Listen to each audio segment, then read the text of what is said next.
और हरियाणा के राज्य मंत्री राजेश नागर ने खबरों अभी तक से खास बातचीत की। बिहार में एनडीए की जीत पर उन्होंने कहा कि बिहार में विकास के मुद्दे पर जीत। विपक्ष के पास कोई मुद्दा नहीं है, विपक्ष ने लोगों को सिर्फ बरगलाने का प्रयास किया था। करण जय सिंह हमारे संवाददाता ने उनसे बातचीत की।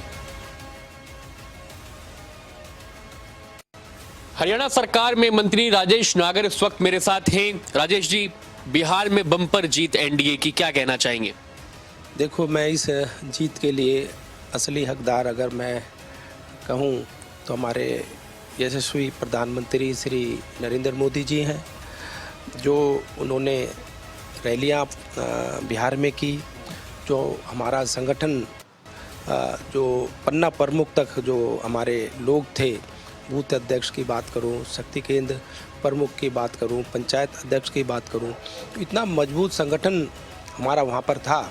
उसी वजह से और जो विकास के नाम पर जो वोट हमें मिली, विकसित भारत का जो सपना हमारे प्रधानमंत्री जी ने देखा है, उसी के तहत लोगों ने विकसित बिहार के लिए जो वोट डाली।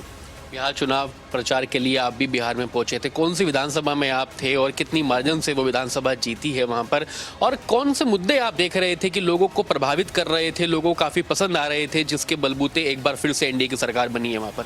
मधुबनी में हमारी ड्यूटी लगी थी और हम मधुबनी में 10 में से 9 विधानसभा हम जीते, और लोगों ने पक्का मन बना रखा था कि भाई हमने वोट एनडीए को देनी है, भारतीय जनता पार्टी को देनी है।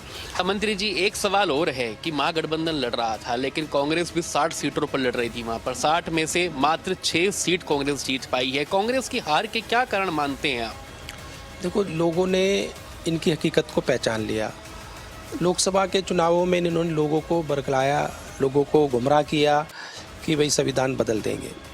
कुछ लोग इनके बहकावे में आ गए और उस वजह से इनको थोड़ी बहुत जो बढ़त मिली, सीटें जो इनकी बढ़ी, तो अब इनकी जो हकीकत लोगों ने पहचान ली है, जान ली है, और उनको पता लग गया है कि भाई किस तरह की इन्होंने लोगों को बहकाया, गुमराह किया।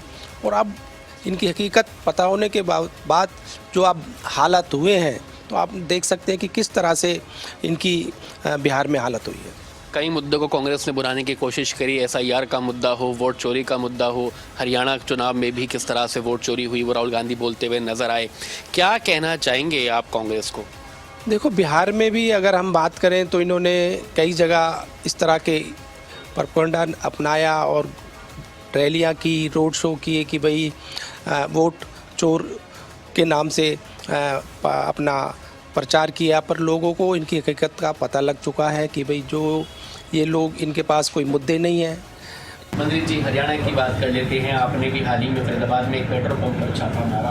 आपने कहा कि शिकायतें बढ़ रही थी लगातार। ऐसे अनेकों पेट्रोल पंप है हरियाणा की बात करें जहाँ लोगों को संदेह रहता है कि वहाँ पर गड़बड़ी हो रही है।